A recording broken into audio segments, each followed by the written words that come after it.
మనుషులు మనల్ని ద్వేషిస్తారు, మనుషులు మనల్ని విడిచిపెడతారు, మనుషులు మన పట్ల అసూయ కలిగి ఉన్నప్పటికీ కూడా దేవుడు తగిన కాలంలో నిన్ను హెచ్చిస్తాడు. ఉన్నతంగా ఆశీర్వదించబడడానికి ఒక కారణం ఏంటి అనంటే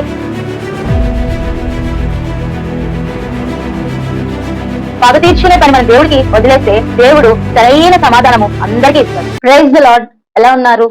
మనం చేయని తప్పులకి చాలా సార్లు మనం కష్టపడుతూ ఉంటాం, శ్రమ పడుతూ ఉంటాం. తన అన్నలు యోసేపు మీద అసూయ కలిగి ఉన్నారంట. దాన్ని బట్టి యోసేపు చాలా శ్రమలు అనుభవిస్తూ వచ్చాడు.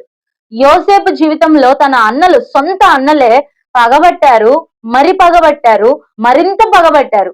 యోసేపు అంటే వారికి అసూయ. ఆ జలసీ వల్ల వాళ్ళు యోసేపుని గుండెలో పడేశారు, అమ్మేశారు. అక్కడి నుంచి పోతీఫర్ ఇంటికి దాసుడిగా ఐగుప్తుకి యోసేపు అమ్మివేయబడుతూ వచ్చాడు. దాని వల్ల యోసేపు తన జీవితంలో ఎన్నో శ్రమలు అనుభవిస్తూ వచ్చాడు. తల్లిదండ్రులకి దూరం అయిపోతూ వచ్చాడు, సొంత వారికి దూరం అయిపోతూ వచ్చాడు, తన దేశానికి దూరం అయిపోతూ వచ్చాడు. ఎక్కడో ఒక ప్రాంతంలో ఒక దాసుడిగా బానిస బ్రతుకు జీవిస్తూ వచ్చాడు. అందరికీ కూడా దూరం అయిపోయాడు. యోసేపు జీవితంలో అందరూ విడిచిపెట్టారు, కానీ యోసేపుని ఎవరు విడిచిపెట్టలేదంటే దేవుడు యోసేపుని విడిచిపెట్టలేదు. యోసేపు ఎక్కడున్నా కూడా దేవుడు యోసేపు పట్ల ఉన్నాడు. యోసేపుని దేవుడు ఆశీర్వదించాడు. యోసేపుని బట్టి ఆ కుటుంబం అంతా కూడా ఆశీర్వదించబడే స్థానంలోకి దేవుడు తీసుకెళ్లాడు. ఇతరులకి కీడు చేయలేదు, కానీ ఇతరులు తనకి కీడు చేశారు. సొంత వారే తనని కీడు చేసి తనని వదిలించుకున్నారు. అయినా కూడా యోసేపు దేవుని పట్ల నమ్మకంగా జీవిస్తూ వచ్చాడు.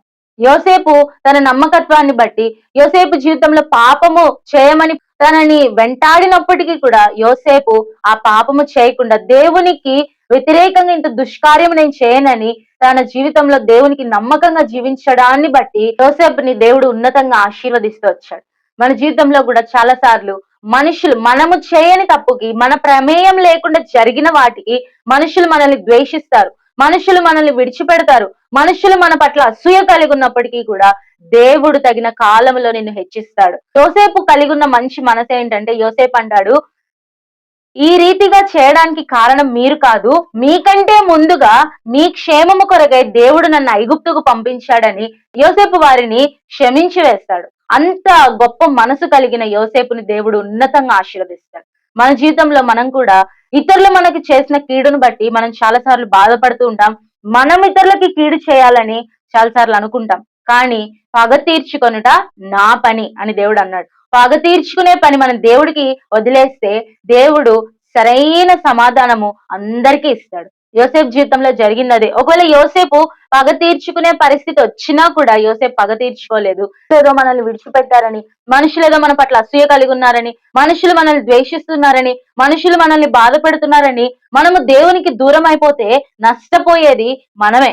యోసేపు దేవుణ్ణి విడిచిపెట్టి జీవించొచ్చు. యోసేపు ఐగుప్తులో ఉన్నాడు, ఎవ్వరు కూడా తనని పట్టించుకోరు.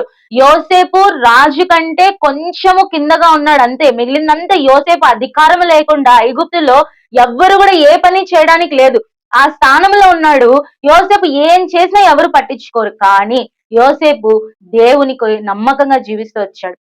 తన జీవితంలో పాపం చేయకుండా దేవుని కొరకు నమ్మకంగా జీవిస్తూ వచ్చాడు. దాన్ని బట్టి దేవుడు యోసేపును హెచ్చిస్తూ వచ్చాడు. మనం కూడా దేవుని కొరకు జీవించాలి. యోసేపు జీవితంలో యోసేపు ఉన్నతంగా ఆశీర్వదించబడటానికి ఒక కారణం ఏంటి అనంటే దేవుని యందు భయభక్తులు కలిగి ఉన్నాడు.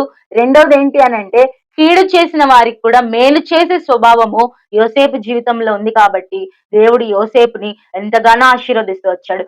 ఏ యోసేపునైతే వారు చంపేద్దాం అనుకున్నారో ఇప్పుడు ఆ యోసేపే వారికి ఆహారానికి దిక్కయ్యాడు. ఏ యోసేపునైతే వాళ్ళు వదిలించుకుందాం అనుకున్నారో ఇప్పుడు ఆ యోసేపే వారికి కావాల్సి వచ్చింది. మనుషులందరూ విడిచిపెట్టినా కూడా, అందరికి దూరం అయిపోయినా కూడా యోసేపు దేవునికి దగ్గరగా వచ్చాడు. ఎప్పుడైతే యోసేపు ఒంటరివాడు అయిపోయాడో అప్పుడు దేవునికి దగ్గరగా, దేవునికి సమీపంగా రాగలుగుతూ వచ్చాడు. మనుషులు విడిచిపెట్టినా యేసయ్య విడిచిపెట్టడు. ఈ విడిచిపెట్టని యేసయ్య యోసేపుని ఎలాగైతే విడిచిపెట్టలేదో నిన్ను నన్ను కూడా అలాగే విడిచిపెట్టడు. నువ్వెక్కడున్నా కూడా ఆయన నిన్ను ప్రేమిస్తూ ఉన్నాడు. ఆయన నీ కొరకు కలువరి శిలువలో బలియాగంగా చేయబడుతూ వచ్చాడు. నీ కొరకు ప్రాణం పెట్టాడు. నీ కొరకు ఆఖరి రక్తం బొట్టు వరకు కార్చాడు. ఆయన నిన్ను ప్రేమిస్తూ ఉన్నాడు. నువ్వు యేసయ్యను విడిచిపెట్టినా కూడా ఆయన నిన్ను విడిచిపెట్టడు. యేసయ్యను ద్వేషించిన ఆయన నిన్ను ద్వేషించడు.